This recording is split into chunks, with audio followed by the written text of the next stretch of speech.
yang sulit tuh bukan laporan, bukan kita ngeberesinnya ya, tapi kadang yang kita hadapi tuh resistensi egonya si owner gitu loh, gitu kan. Begitu? Iya, jadi kadang dia tuh nggak pengen ketahuan lah, maksudnya dalamnya tuh ada masalah apa, tahu dia dengan berlapang dada bahwa bilang oh bisnis gue tuh ada yang nggak bener deh, pakai Excel gitu kan, terus tiba-tiba pakai sistem ya kan, aduh ribet, mendingan di Excel kita tinggal copy paste gini segala macam, sekarang mesti gini. That's the point gitu loh. Begitu masuk ke pembukuan ya, apa yang paling sering Kak Ahmad temukan yang nggak sesuai dengan gambaran di luar?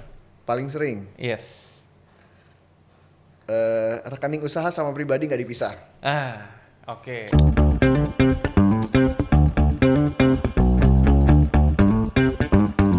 Di podcast ini kita tidak akan membahas yang benar atau yang salah, tapi kita akan membahas fase yang dialami oleh semua pengusaha, tetapi yang jarang dibicarakan secara terbuka. Selamat datang di Podcast. Ketemu lagi dengan saya Clemens Raharja, founder dari The Entrepreneur Society, dan kali ini kita punya tamu yang keren banget. Dia sudah membantu ribuan perusahaan untuk merapikan laporan keuangannya dan akuntansinya. Keuangannya lah. Keuangannya. Nah, kalau kita ngelihat, mari kita perkenalkan Kakak Ahmad Yani, founder dari Seto Accurate Consultant. Halo, salam kenal semuanya. Wah, Salam kenal. Thank you banget bro udah berbagi sama kita pengen gali. So, sebelum mulai silahkan perkenalkan sedikit dong, apa sih jadi Kakak Ahmad Yani ini, monggo. Oke, sebelumnya salam kenal semuanya, nama gue Ahmad Yani. Posisi gue di CEO ya kok ya. CEO di nama company-nya itu Seto Accurate Consultants brand gue gitu kan. Jadi biasa dikenal orang dengan sebutan SAC lah. Nah, SAC ini pada awalnya fokusnya itu ke implementasi sistem yang namanya Accurate. Okay. Mungkin teman-teman penontonnya udah pada tahu lah ya sistem Accurate itu gitu kan.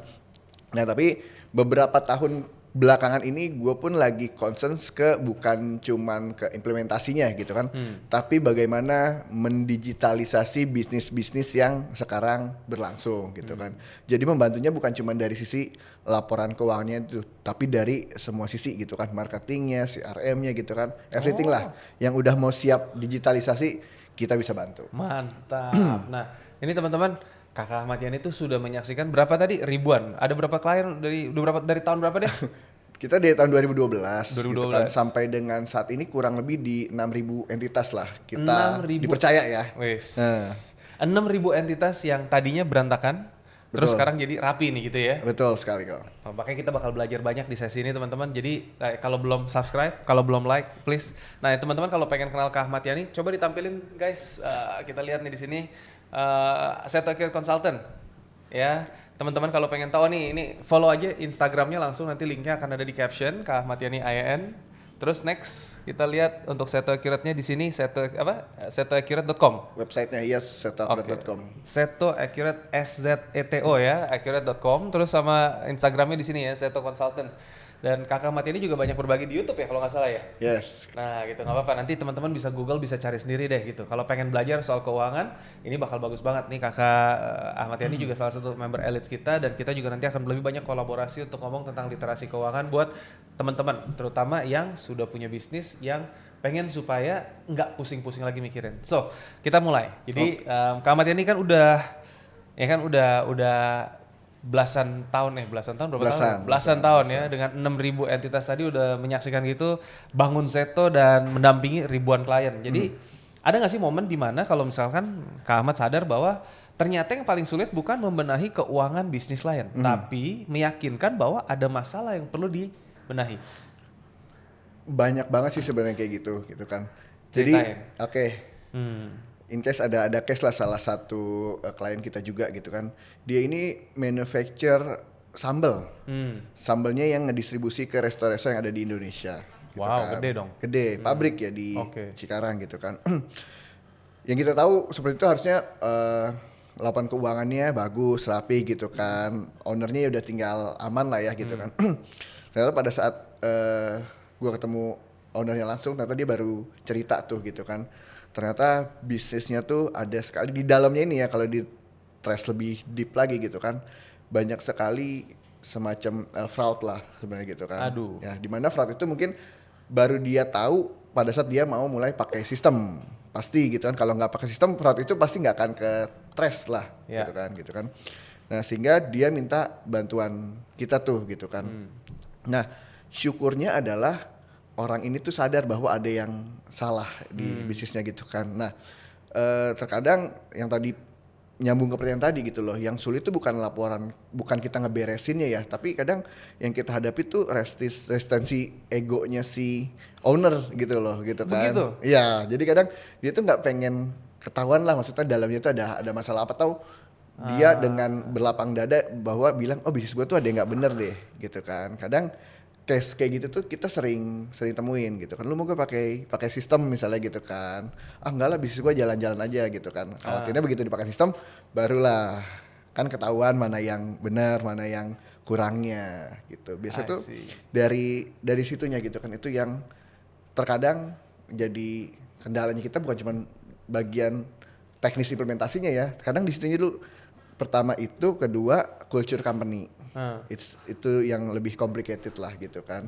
Maksudnya Ceritain. yang tadinya dia cuma ngelakuin A, begitu pakai sistem dia mesti ngelakuin A, B, C gitu kan. Memang akan lebih banyak ya pekerjaannya, tapi ini bisa buat si business owner ya kan, kita as a company gitu kan pasti tujuannya adalah ke company bukan ke user gitu loh gitu kan.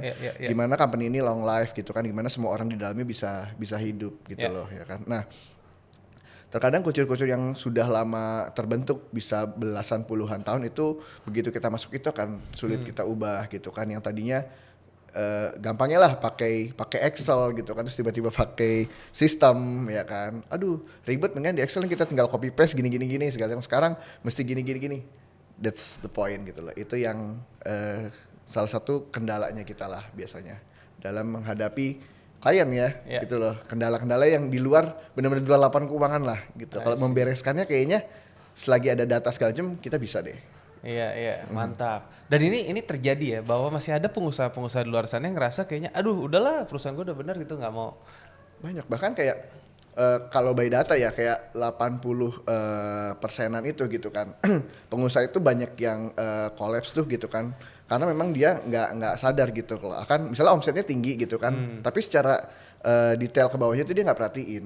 Bottom gitu line-nya. Iya gitu kan. Yang penting omsetnya tinggi nih. Nah di bawahnya tuh ada apa gitu kan. Barang yang hilang lah, fraud segala macam itu kan nggak ketahuan. Yang dia lihat omset bulan ini berapa gitu kan. Tapi dia nggak turun, nggak duduk bareng nih. Kita kasih angka nih. Nih lu lihat deh. Laporannya begini. Banyak yang nggak ke sana gitu kan, mikirnya udah uang masuk gitu kan. Omsetnya nggak berbanding lurus dengan cash flow. Nah itu cash flow itu yang paling banyak orang nggak ngeh lah gitu. Dan ini kalau kita menyaksikan terakhir kan banyak berita di kalau jualan online. Terus habis itu kan biayanya mulai naik segala macam, platform fees segala macam gitu kan, kita ngeliat terus abis gitu ya profitabilitasnya kegerus sebetulnya. Cuman ya mungkin omsetnya karena kelihatannya naik terus kayak bisa ya jadi. Bener kan, banyak tuh yang capture ini Shopee gitu kan, omset segini ya itu omsetnya gitu kan, lu nggak tahu biaya operasional lu apa segala macam gitu kan, nggak kecatat lah. I see. Dan itu terjadi ya? Banyak terjadi. Makanya kenapa teman-teman penting banget kalau kita ngomongin ya di Entrepreneur Society juga salah satu kurikulum ya kita ngomongin tentang finansial. Kak Ahmad juga waktu itu pernah berbagi di komunitas kita.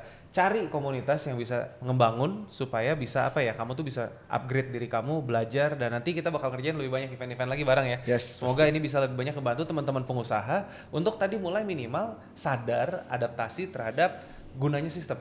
Ini jujur dari sisi gue sendiri, gue juga lagi mulai implementasi untuk tadi sisi dari keseluruhan grup, project management ya segala macam.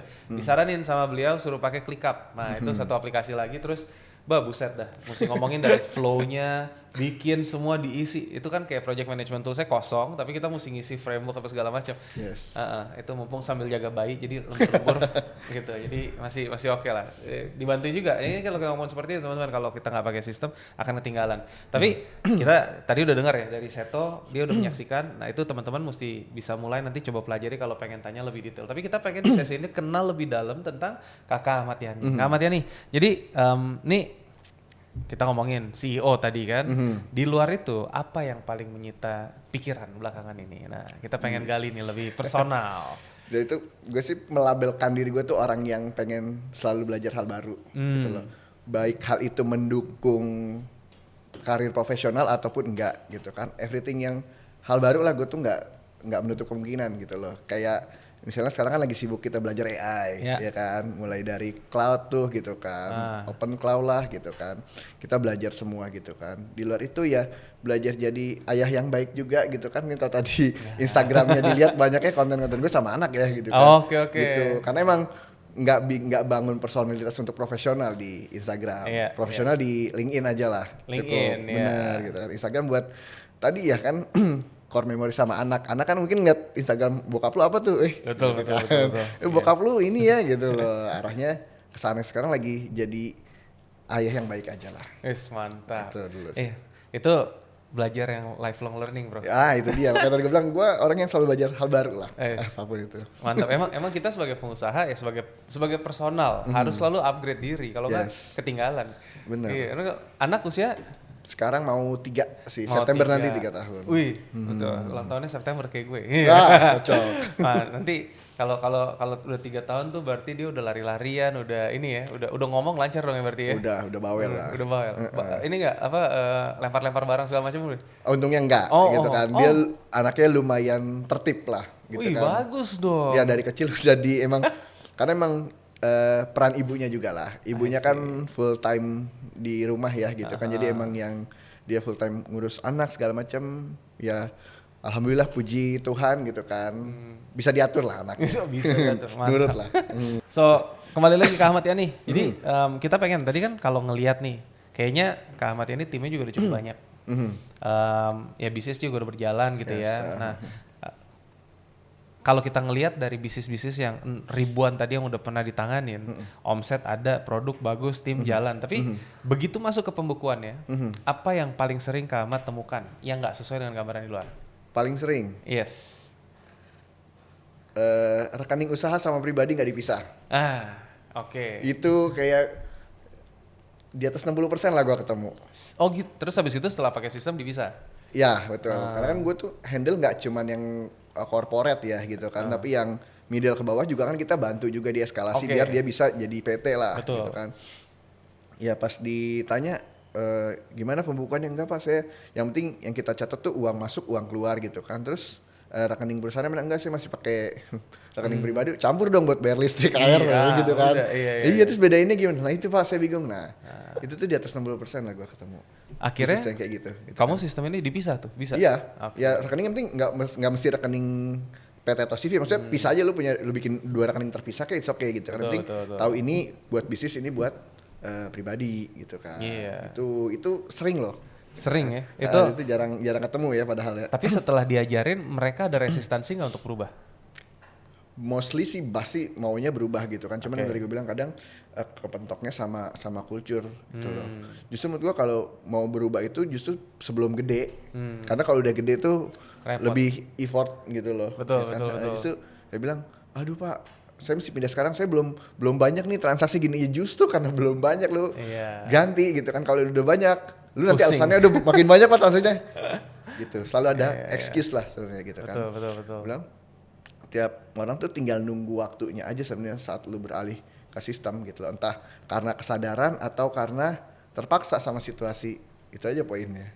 Tinggal nunggu waktunya guys. Jadi makanya teman-teman biar gimana ya, adaptasi itu mau nggak mau penting banget. Seru juga. Itu satu permasalahan. Ada lagi nggak kira-kira? Lah yang tadi gue bilang tuh, klien nggak punya yang tadi basic lah ya, rekening nggak dipisah. Anggap ini orang udah nih pisah rekeningnya segala macam. Lanjut ke step kedua adalah arus kas. Dia nggak punya report arus kas gitu kan. Arus kas itu teknis banget sih ini. Arus kas itu kayak itu report uang lu dipakai buat apa aja sebenarnya. Jadi ada satu report namanya arus kas. Itu tahu uang lu kepakainya buat apa gitu kan. Apakah buat investasi ataukah untuk biaya operasional segala macam. Itu tuh lu harus punya itu gitu kan. Jadi bisa ketahuan. Atau arus kas itu juga menjelaskan mendatang uang lu akan dipakai untuk apa, atau ada uang masuk dari mana gitu. Jadi lu udah bisa analisa gitu kan, namanya laporan arus kas gitu kan. Jadi kayaknya akan ada uang masuk nih dari customer segini gitu kan. Jadi kedepannya uang ini bisa kita pakai untuk ini. I see. Iya. Itu setelah itu arus kas. Ada beberapa sebenarnya. Nah, kalau nggak pakai sistem nih ya, piutang itu jarang ketagih. Nggak tahu lu punya piutang di mana karena nggak ada sistem yang ngingetin lu. Gue tuh ada invoice ke dia belum dibayar. Nah itu sering. Itu gue ada di ini sih kejadian di Lampung ya waktu itu ya, ada pabrik beras gitu kan. Itu piutangnya ada yang sampai diabaikan tuh beberapa tahun gitu kan. Jadi kayak pas gue benerin sistemnya, ini nih udah piutang dari sekian tahun nggak kebayar-bayar, udah dah lu lupain aja dah gitu kan. Yang ngomel siapa? Istrinya yang ngomel gitu kan. Jadi ini laki bini kan bangun usaha gitu kan, karena pembukuan yang nggak catat, dia nyatet tuh di bener-bener buku. Wow, oke. Lu tau gak di buku itu kan nggak tahu nih siapa yang belum bayar segala macam, lu mesti buka dong. Iya. Kalau sistem kan lu di remind, ada jatuh tempo lah segala macam. Kalau di buku mah pakai batasan buku kali kayak. Iya, dan kan piutang itu kan kaitannya sama omset juga. Lu ngeliat omset lu tinggi tapi uangnya nggak masuk. Iya benar. Gitu kan. Benar. Nah itu tuh, Wow. itu sering Problem banget tuh. kelepas piutang Iya. gitu. Kalau lu nggak pakai sistem Excel pun nggak ada yang ngingetin kan. Betul. Kecuali lu punya satu orang khusus buat ngehandle piutang, tapi kan artinya kalau lu baru mulai nggak mungkin lu Nggak mungkin. hire SDM dong. Betul, Pasti betul, nggak sistem yang bisa bantuin lu nge-remind everything. Itu tuh paling sering bikin ya collapse juga gitu loh. Iya, Duitnya iya, ada iya, tapi iya. di luar. Nah, that's a good point tuh. Teman-teman kalau misalkan masih kayak gitu bisa reflect ya. Nah, banyak pemilik bisnis yang tahu ada masalah di keuangannya tapi tetap tidak bertindak. Itu kenapa? Kalau saya dari pengalamannya Kak Ahmad sendiri di lapangan, apa sih yang ada nih yang ada di kepala mereka? Kalau misalkan kita ngomongin saat memilih untuk nggak mau ngeliat tadi itu angka lebih dalam. Apa ya, kalau ini asumsi aja ya, asumsi juga. Kadang mereka ngelihat itu bisnis itu bagus atau enggak tuh cuma dari sekedar omset gitu loh. Omset itu kayak jadi identitas dirinya mereka gitu loh. Selagi omsetnya bagus, harusnya bisnis gue bagus-bagus aja gitu kan. Ada ketakutan di diri dia, begitu dia tahu reality yang sebenarnya bisnis dia seperti apa tuh dia nggak mau gitu loh, gitu kan. Oh ternyata begini ya. Dia tahu tapi nggak mau ngelihat gitu loh. Tahu tapi nggak mau ngelihat. Iya kayak ibaratnya ya udah lu tutup mata aja lah sama kejadian kayak gitu. Yang penting omset tuh bisa kelihatan segala macam, yang penting uang rekening lu nambah gitu kan. Tapi di dalamnya tuh ada fraud segala macam yang mungkin akan ketahuannya nanti setelah terlambat mungkin gitu kan. Atau setelah lu sadar itu udah terlambat ya kan. Ada case kayak gitu loh. Itu yang bahaya sebenarnya. Itu bahaya banget bro kalau misalnya. Tapi ada yang emang ya mungkin kalau gitu apa ya, kita nggak bisa labelin mental block juga nggak bisa sih, karena emang ya mungkin kayak ngerasanya takut aja gitu. Betul. Dia ada kekhawatiran gitu kan. Atau ntar dari segi teksnya mungkin dia juga ada kemungkinan khawatir gitu kan. Iya. Oh ternyata bisnis gua begini, gua harus bayar teks segini gitu kan. Ada juga kekhawatirannya ke sana juga gitu. Apakah ini mungkin mirip kayak gue kayaknya lagi gendut nggak berani ngeliat timbangan nih? That's right. Nah bener. Iya kan? Analoginya gitu kayaknya gua diabetes deh misal gitu. Gua nggak mau cek lah, udah gua makan aja gitu kan. Bener analoginya. Jadi guys ya hati-hati ya, gitu kan. Nah makanya ini dari kasus-kasus yang nyata yang Kak Ahmad tanganin ya. Apa sinyal awal yang paling sering muncul sebelum sebuah bisnis mengalami masalah keuangan serius? Nah, sinyal yang sebetulnya mungkin udah ada kayak tadi, tapi kan diabaikan. Sinyal yang paling sering itu, ini based on pengalaman lagi ya, gaji owner itu dihambat. Gua nggak apa-apa deh nggak gajian dulu. Yang penting operasional jalan dulu. Wah gila, sering banget lagi guys. Kayak ngerasa gue deh. Berasa banget itu gaji bos tuh itu udah saklek kan tadi harusnya. namanya pertanda ya. Iya, Itu pertanda-tanda menuju tuh gitu kan. Jadi kayak udah gaji gue tahan dulu lah gitu kan. Kayak company utang dulu ke gue kan bisa sebenarnya gitu kan. Karena ngerasa ya udah gue masih punya banyak uang segala macam. Tapi kan tim gue nggak mungkin nggak digaji gitu kan. Berarti udah gue gaji dulu deh tim gue, terus bayar operasional segala macam gitu kan. Itu ciri-ciri awal tuh gitu kan. Banyak business owner yang cerita kayak gitu. Iya pak, ini juga biasa saya ya tadi ya karena dia nggak ada cash flow, nggak ketahuan juga omsetnya tinggi tapi ternyata di bawahnya nggak kekontrol gitu kan budgetingnya.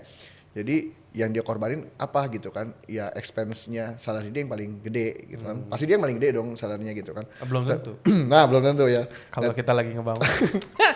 Dari- Curcolan gue nih, zaman pandemi kemarin, bro. Oke nih, terus.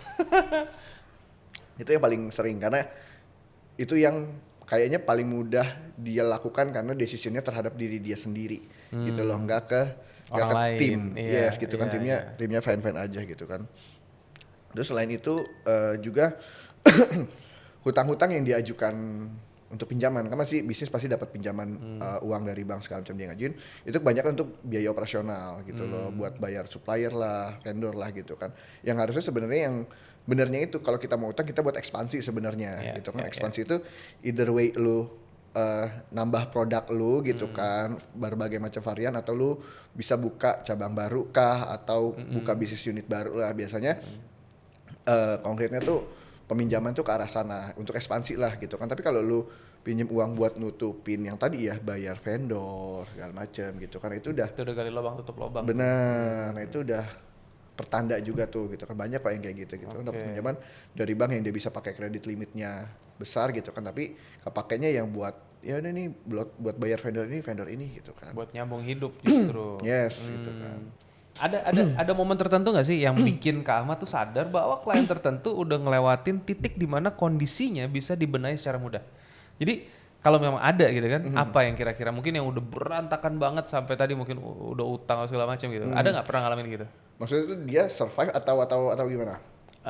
Udah ngelewatin titik di mana kondisinya bisa dibenahi dengan mudah. Jadi masih hidup nih, tapi kondisinya tuh udah berantakan banget. Jadi kayak ya mungkin ya gitu kali. Jadi jasanya kamu yang tadinya biasa mungkin sebulan atau ini 2 bulan jadi setahun gitu ngerapiin gitu. Ya, kalau bisa bilang dengan mudah sih enggak, pasti nggak mudah. Nanti kayak itu pasti nggak mudah, pasti ada sacrifice lah di dalamnya gitu kan. Ya kita nggak usah ke bisnis luar, karena bisnis kita gue sendiri kan udah ngelewatin fase COVID gitu loh. Menurut gue company yang berhasil melewati COVID itu company yang luar biasa lah gitu kan. Karena itu bener-bener eranya struggling banget ya gitu kan. Dimana kita pengennya mempertahankan orang gitu kan, karena kita di kondisi yang sama-sama sulit gitu loh. Tapi ya gimana, company juga harus tetap berjalan. Kita pengen orang yang hidup di company juga tetap makan gitu kan. Itu sih ya itu apalagi jasa ya, terus kita lockdown gitu kan, gua nggak bisa implementasi, nggak bisa apa gitu loh, mau daring juga online tuh udah sulit gitu kan, orang-orang pada nggak kerja gitu kan. Itu bener-bener gue hampir semua company gitu ya. Iya, sama kita ngalamin juga. Iya kan ya.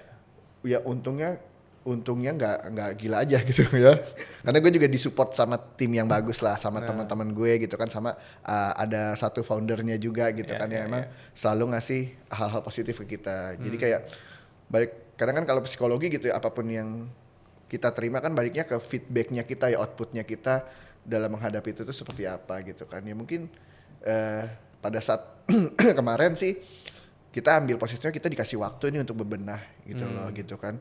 Kita nyiapin digital asetnya kita lah gitu kan. Jadi kayak website segala macam gitu kan. Kita punya course belajar online gitu kan. Itu semua kita siapin waktu pandemi itu. Jadi semuanya di situ. Mungkin kalau nggak ada pandemi juga nggak ada kita saat ini gitu kan. Kita udah ngerti yang namanya meeting virtual lah. Dulu kan nggak ada ya, kita meeting satu hari mesti ke beberapa klien tuh pusing. Klien diajak Google Meet nggak ngerti, nggak familiar gitu kan. Beruntung banget karena itu orang sekarang familiar sama online meeting gitu kan. Jadi kita sehari bisa 5 kali meeting, ya kan, itu enak banget lah gitu kan. Itu impact kemarin lah. Gitu kan. Jadi outputnya kita lah. Betul.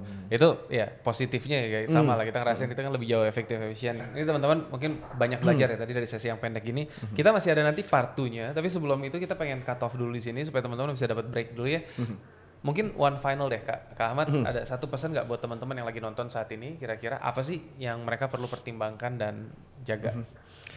Untuk bisnisnya atau apa? Bisnisnya atau dalam finansialnya mereka?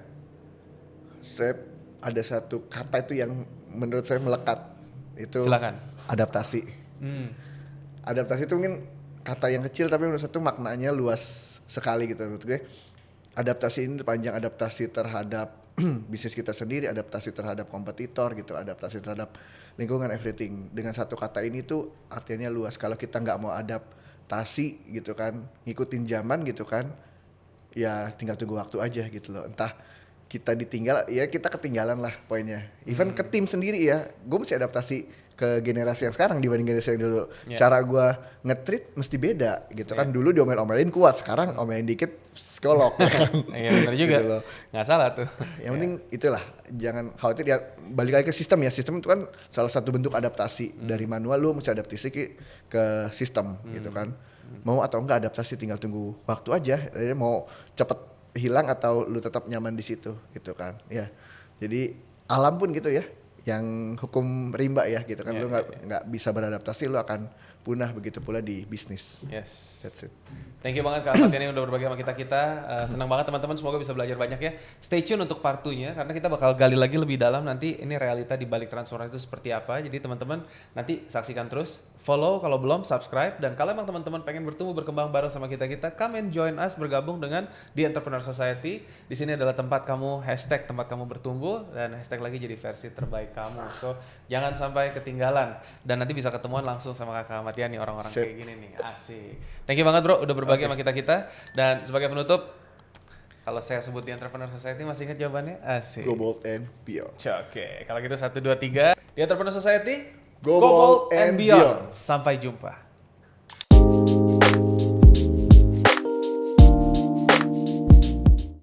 Yang khawatir adalah dia nggak tahu dia maunya apa. Nah itu yang ngeri gitu loh. Dia cerita terus yang lu mau tuh apa. Nah gue juga nggak tahu nih mau gue apa. Kan sering dong kita ketemu yang kayak gitu kan. Kan kita bingung dong mau ngasih suggest-nya apa. Saat lu deadlock atau enggak lu ngerasa sendirian, ceritalah ke orang yang bener. Yes. Gitu. Yes. Karena kalau lu cerita ke orang yang salah, solusinya salah. Iya.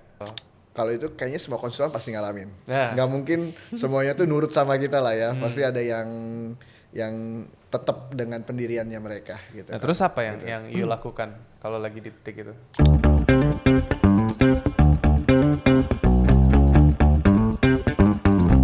Di podcast ini kita tidak membahas yang benar atau yang salah, tapi kita akan membahas dan ngobrolin tentang fase yang dialami oleh semua pengusaha, tetapi jarang dibicarakan secara terbuka. Selamat datang di Podcast, dan kembali lagi dengan saya Clemens Raharja, founder dari Entrepreneur Society, dan welcome. Di sini ada tamu kita yang keren juga, ini Kakak Ahmad Yani, founder dari Seto Accurate Consultant yang udah ngebantu lebih dari 6.000 perusahaan dan entitas ya, betul ya? Yap. Mantap. Boleh perkenalkan diri lagi bro, silahkan. Oke, halo, salam kenal semuanya.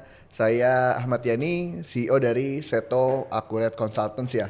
Company yang memang berfokus ke implementasi akurat, tapi sekarang lagi merambah nih ke digitalisasi bisnis gitu. Cakep. Jadi apapun yang mau berarah ke arah digital gitu kan, bolehlah kontak-kontak ke kami. Mantep banget ya.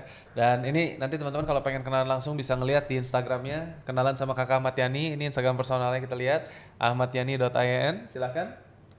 Nah, ini private nih teman-teman. Jadi lo mesti PDKT dulu, asik ya kan. Terus kalau ngeliat di itunya, next ini di Seto Accurate Consultant. Jadi setoaccurate.com ya. Nah ini teman-teman bisa explore apa yang Kakak Ahmad Yani lakukan, sama di Instagramnya juga, beliau juga banyak berbagi di YouTube dan banyak bikin event-event seperti ini nih. Kalau teman-teman pengen belajar segala macam silakan loh, ikutan aja gitu ya. Jadi nanti kalau pengen tahu, kita ngobrolin banyak tentang kendala keuangan yang dialami sama pengusaha-pengusaha itu di episode sebelumnya. Kita pengen gali lebih dalam lagi di sesi yang ini, tapi teman-teman biar nggak ketinggalan nonton di part 1-nya ya gitu. So sebelum kita mulai bro, jadi apa nih yang paling menyita pikiran saat ini Cie? Yang paling menyita pikiran ya sekarang udah pasti sih ngembangin bisnis lah gitu kan. Karena di dalamnya banyak orang yang hidup ya gitu kan. Terus kan makin sekarang tuh karyawan kan udah mulai ada yang married, ada yang mungkin punya anak, udah nggak bisa lagi kita lakukan hal yang sama gitu loh saat mereka single dulu. Betul. Ya betul, lagi banyak kerjaan nih, lu lembur ya, dulu kan masih oke terus tuh kita sampai pulang malam kan. Sekarang kan treatmentnya agak berbeda. Betul. Perlakuannya gitu kan, cara kita membesarkan mereka lah, kan kita nggak bisa lagi kayak jual mimpi lah segala macam ke mereka, karena berkeluarga pasti akan melihatnya realita gitu kan. Kita bicara realitanya aja deh sekarang mau seperti apa gitu. Sekarang lagi pusingnya ke sana gitu kan, gimana adaptasinya lah, survive-nya gitu kan, dari yang awal-awal gitu kan. Awalnya melihatnya ini kan sebagai pengalaman kerja ya, sekarang lebih ke tanggung jawab sih gitu. Jadi yang lumayan berat tuh di situ gitu loh. Iya sih, apalagi kalau kita ngomongin realita, kita dihadapi dengan tahun yang penuh dengan realita breaking. Wah, apalagi ya sekarang kondisi ekonomi secara nggak langsung hajar kita juga lah gitu kan. Ya tadi lah, baik lagi makanya SAC sendiri coba mengembangkan ke digital transformasi gitu kan. Jadi orang-orang yang mau digitalisasi bisnisnya dari segi apapun ya gitu kan itu bisa banget dengan kita gitu kan, karena kita sendiri pelakunya gitu, bukan cuma sekedar yang vendor yang ngomong bla bla bla, tapi emang kita juga benar-benar pelakunya lah gitu. Betul. Dan memang ini salah satu personal referensi juga, karena saya juga banyak discuss sama Kak Ahmad, kita ngobrol. Jadi kita kalau di komunitas di Entrepreneur Society itu bukan berarti foundernya yang paling pintar, bukan berarti itu, tapi kita sama-sama, kita semua punya expertise masing-masing. Di sini tempat kita saling berbagi. Makanya kita juga sering ada beberapa kali ngajak Kak Ahmad untuk berbagi sama kita buat ngajarin teman-teman. Saya pun jadi klien di ini salah satu programnya yang dipakai namanya ClickUp. Nanti teman-teman bisa Google, bisa lihat-lihat lah apa sih itu kan. Nah, cuman Kak Ahmad ini tuh banyak ngebantuin untuk kita nyusun frameworknya apa segala macam. Nah, nanti accurate-nya tinggal next nih. Kedepannya accurate juga lah ya. Mesti dirapin semua gitu kan, karena digital biar, semua. Betul. Jadi ini yang kita lakukan. So ya benar banget, karena ya kita perlu punya apa ya namanya eagle eye dari keseluruhan bisnis kita lah. Kalau enggak akan berat. Nah, Yes, betul. ya mau nggak gimana gitu kan. Nah, kita ngomongin transformasi. Nah, kita ngomongin hal apa yang dulu bikin Kak Ahmad tuh paling bersemangat dalam pekerjaan ini. Tapi sekarang udah beda. Ayo.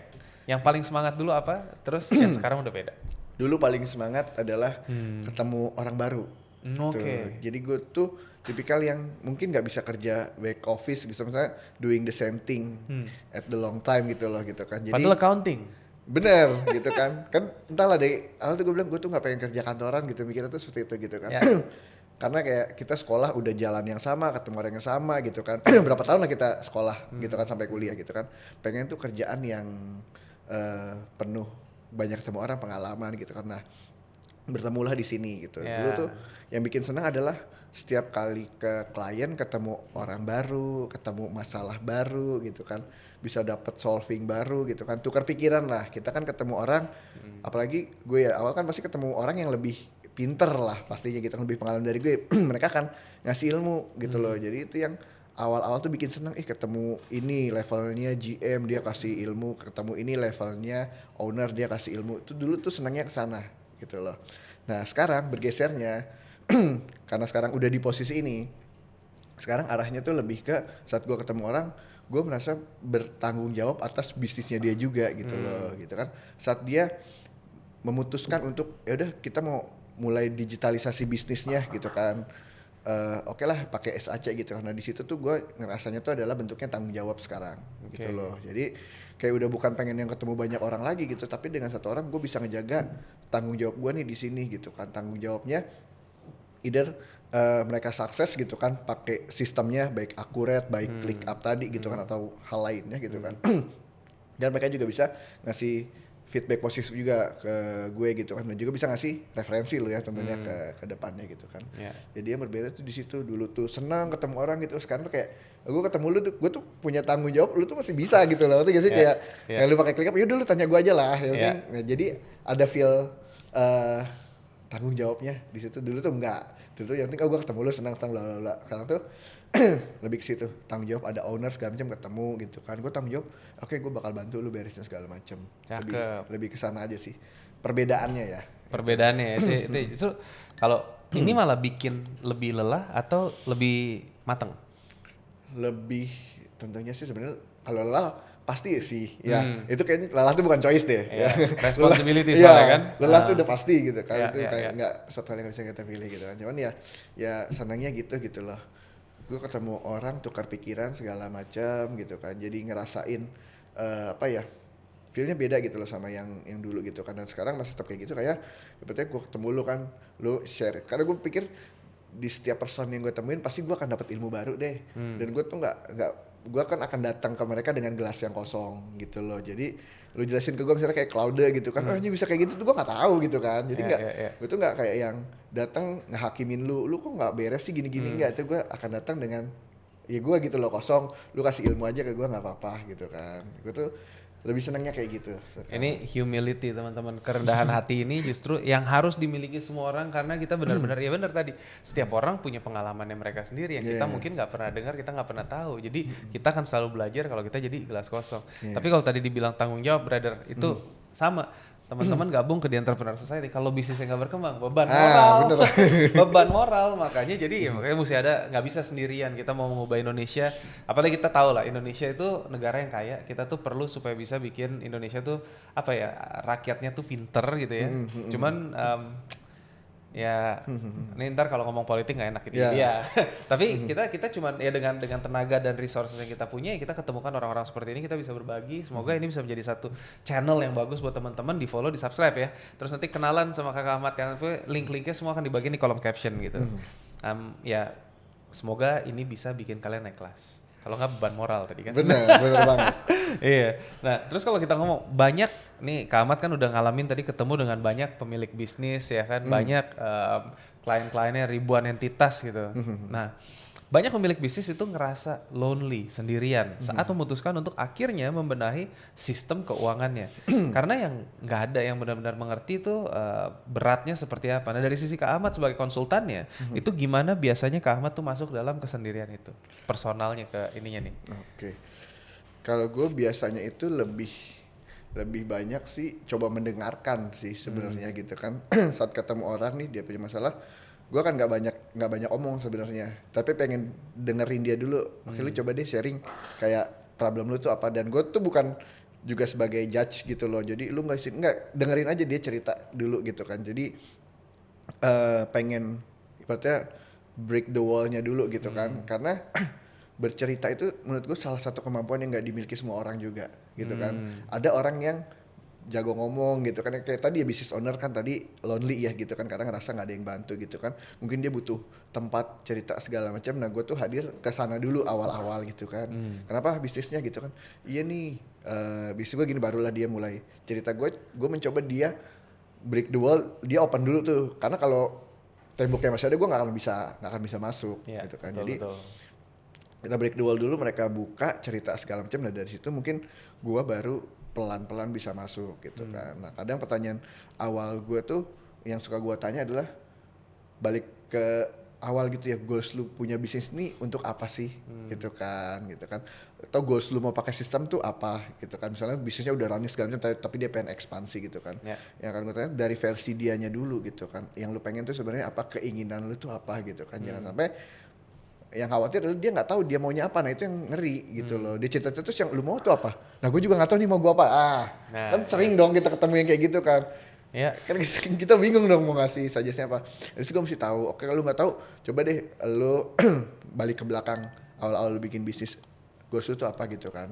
Gitu, apakah lu mau membantu orang kah, atau kalau lu mau punya ini punya itu gitu kan. Kita balik dulu ke situ gitu kan. Nah apa yang lu pengen ini tuh apakah sekarang sudah tercapai atau enggak gitu kan. Terus after misalnya ini tercapai atau enggak, apakah ada hubungannya dengan yang tadi ya, kesendirian lu tadi gitu kan.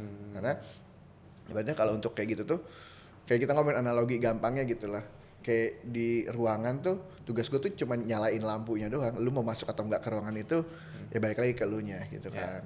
Tadi tuh ruangannya gelap, coba deh gue nyalain lampunya nanti terang deng. Nah lu mau masuk gak nih ke ruangan ini biar kita bisa cerita bareng-bareng. I see. Gue tuh kayak gitu. Iya.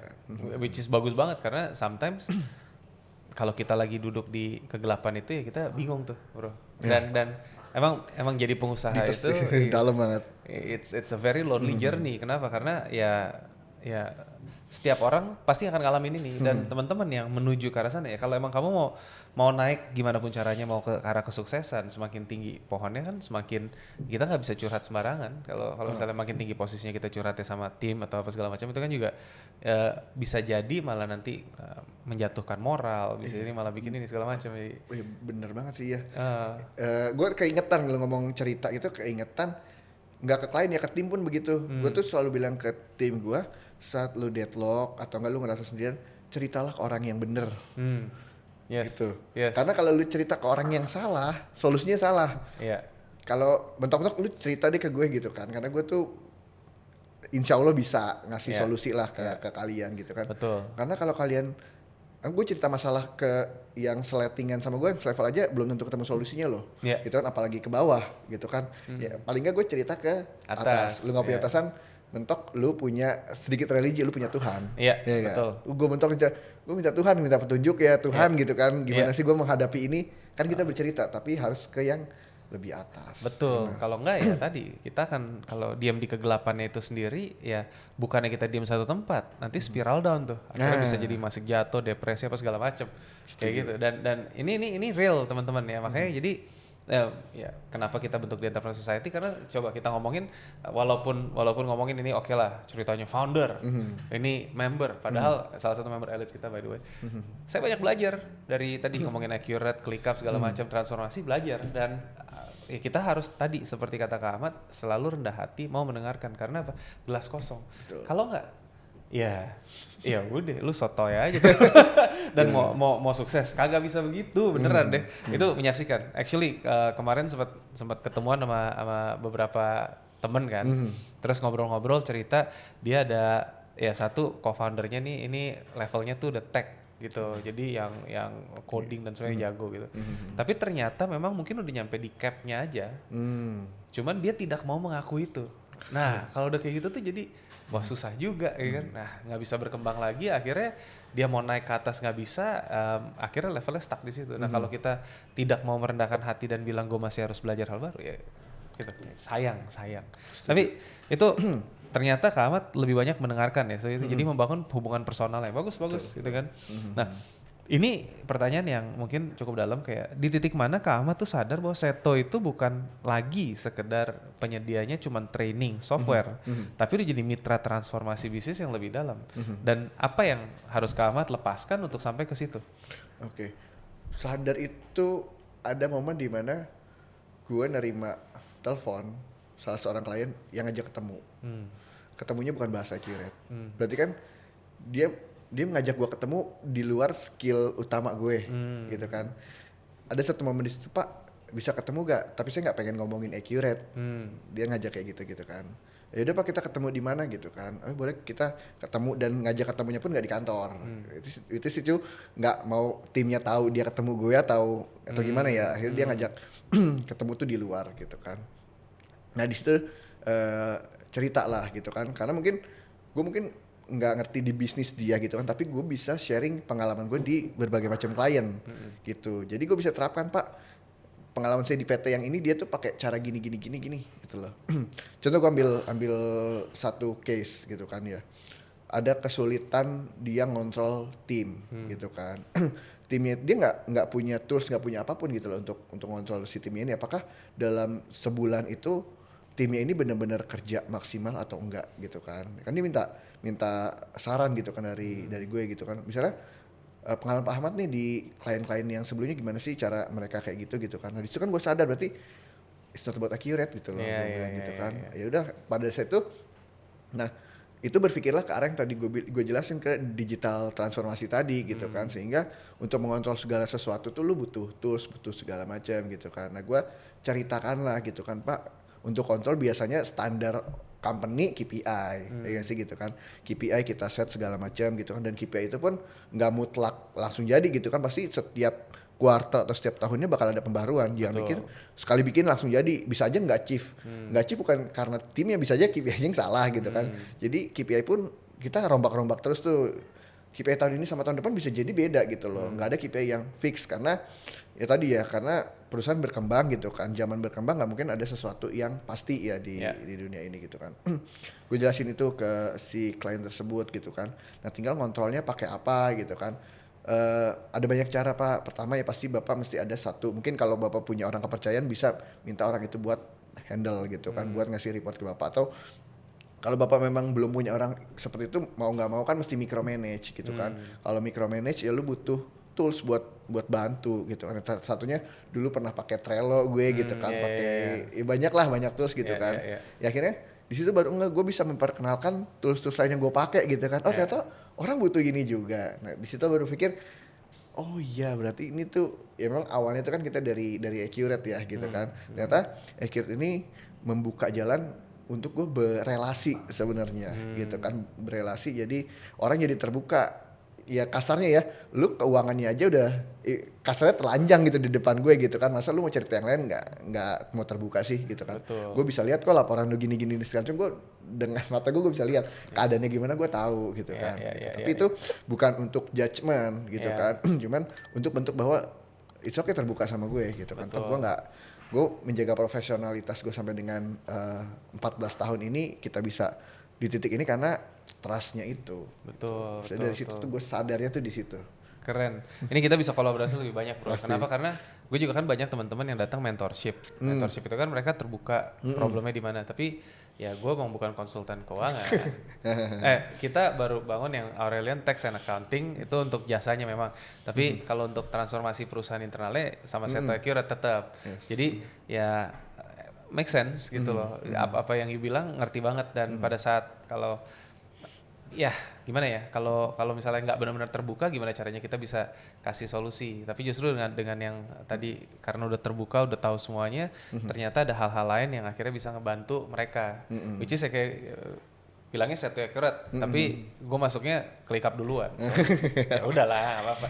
Klien kita happy client. Ini testimoni nih podcast nih. Iya sih gitu. Maksudnya bayarnya mahal aja. Tapi ya memang itulah. Nah, ini gue juga ngalamin ya kan kayak dulu ada yang gue mentorin. Ini dia ngasih ngambil abon dari pabrik, terus habis itu labelnya gue bilang lu coba bikin rebranding, bikin satu packaging yang bagus, bikin satu brand, terus habis itu bikin variannya, jualannya ke sini segala macam, bikin brandingnya, nggak dikerjain.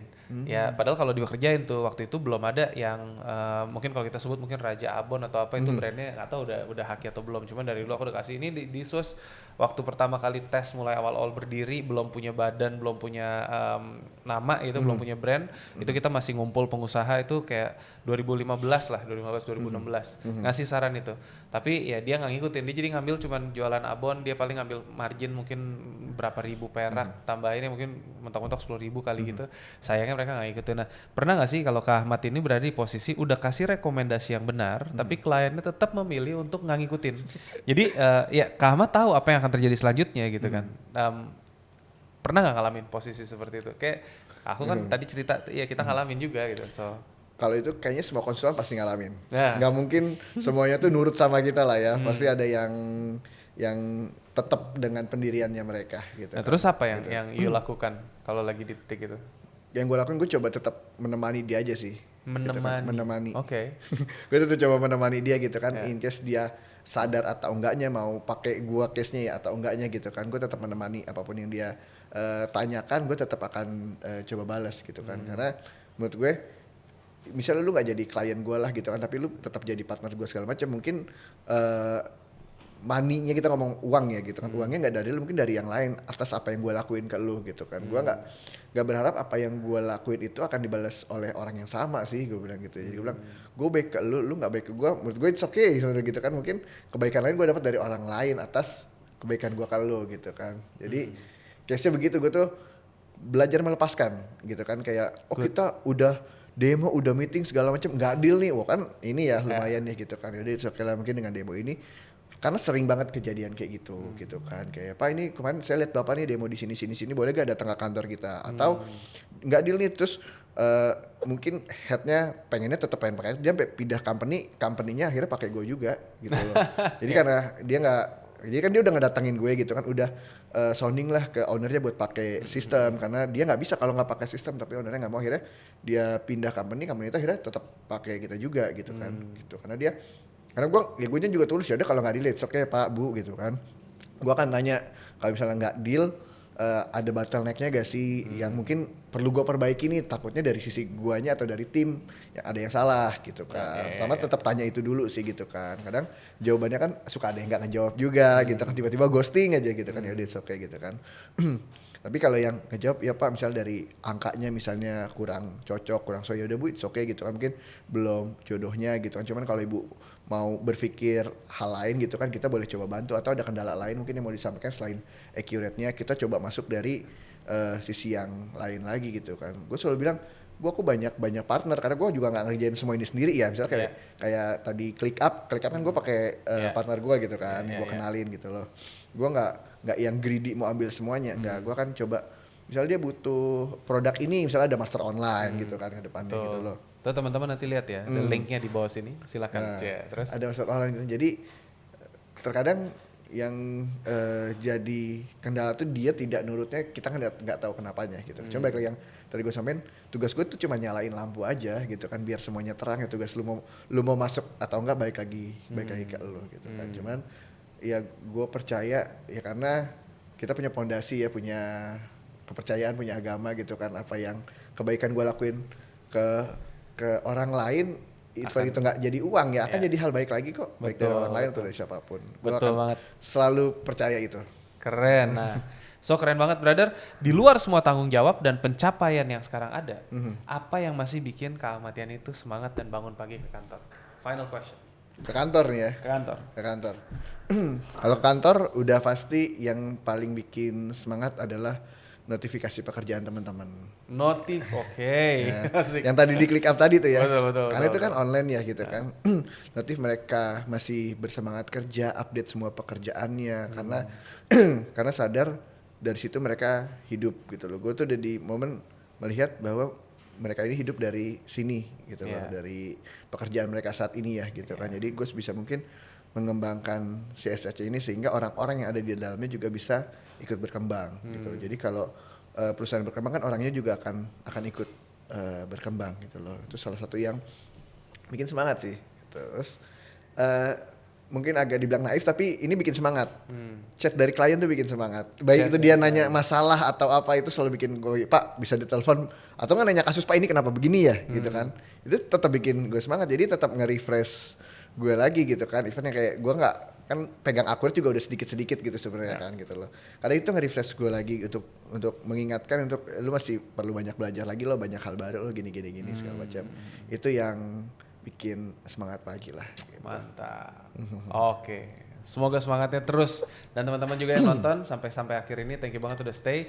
Jangan lupa klik subscribe, share, bagikan ke teman-teman kami yang membutuhkan, nonton part 1-nya, dan terima kasih udah stay sini. Brother, thank you udah berbagi sama kita. Semangat terus. Sebagai penutup, di Entrepreneur Society, Go Bold and Beyond. Sampai jumpa.